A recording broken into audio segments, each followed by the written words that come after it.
The storm before sunrise. The first cock crows. A heavy mist hangs over the village. The sound of a woman shouting breaks the stillness. We see Tolani standing in the street, her wrapper loose around her shoulders, facing Kunle, who is storming away. You came home at 3 a.m., Kunle. Drunk. Who were you with? Kunle without turning. Stop shouting before I give you a reason to cry. He disappears into the compound, slamming the gate. Villagers peek from their windows. Tolani breathes heavily, fighting tears. The cracks in their marriage were no longer whispers. They were thunder, and the whole village could hear them. The business meeting. A large banner reads, Igbara Community Development Partnership, sponsored by Jide Adetola Holdings. Inside, village elders sit at a long table. Kunle arrives late, wearing dark shades. Jide is already there, signing papers. Elder: Chief Jide, with your support, we can finally fix the market road. Jide, calmly: it will be done. Kunle clears his throat. Kunle: I also want to announce that my company will be bidding for the same road project. A murmur ripples through the room. Elder: but Jide has already offered to fund it as a gift without charging the village. Kunle forces a smile, hiding his irritation. Jide turns to him. This isn't about profit, Kunle. It's about home. Kunle's jaw tightens. A silent war begins. The secret discovery. Tolani arranges yam tubers when Bayo enters with a parcel. Bayo: this came for you. No name on it. She opens it. A brand new sewing machine, shiny and wrapped in ribbon. A note for the woman who can build again. She stares at it, confused but moved. Tolani softly: who's doing this? Bayo hesitates. Some blessings don't need a name. Kunle's fall. Kunle is pacing, talking to a man in a cheap suit. Man: if you don't pay back the loan by next month, they'll seize your house. Kunle: just get me more time. I have plans. Man: plans don't pay debt, Kunle. Money does. Kunle drinks from a bottle, clearly sinking deeper into trouble. Jide and Tolani cross paths again. Jide is inspecting construction work on the new borehole. Tolani approaches slowly, holding a basket. Tolani: I wanted to say thank you for what you're doing for the village. Jide, without looking at her: I am doing it for everyone, not for thanks. And the gifts, the money. He turns, eyes steady.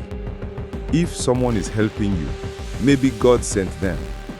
Don't try to unmask angels. A long pause. She blinks back tears. The village gala. Drums, lanterns, laughter. It's a celebration for the new road project. Everyone is there. Elders, traders, children. Jide arrives in a dark blue agbada. Kunle arrives minutes later, clearly tipsy. He forces his way to the microphone. Kunle is slurring. Let's not pretend. This big man here didn't come back to show off. I knew him when he was begging for food. Gasps. All eyes on Jide. Jide quietly: I came back because my grandmother believed in giving, even to those who mocked you. The crowd murmurs. Kunle laughs bitterly, but the shame is his alone now. Tolani's realization. Tolani sits alone, remembering the past, the ring in the dust, her laughter, his tears. She sees her reflection in the water and whispers: I traded gold for gravel. A tear falls. The proposal that is not. Bayo tells Jide about Kunle's debts. Bayo: You could crush him now, take everything, Jide, and become what? A man who kicks the wounded. No, I will pay the debt quietly. Bio and Tolani, Jide. She made her choice. My future doesn't need her, but I will not let her drown. The unseen hand. Kunle storms in with a bank letter. The debt is cleared. Kunle stunned. Who did this? Tolani's eyes widen. She doesn't answer. But in the distance, we see Jide's SUV drive past, slow and silent. The richest hearts gave without being seen. But even silent kindness can awaken the loudest regrets. The weight of silence. Mist rises over the yam farms. Tolani sits by her stall but doesn't open it. She's staring at the road, waiting. Her friend Amoke approaches. Tolani, what are you waiting for? I don't know. Maybe forgiveness? Amoke gives her a long look, then walks away.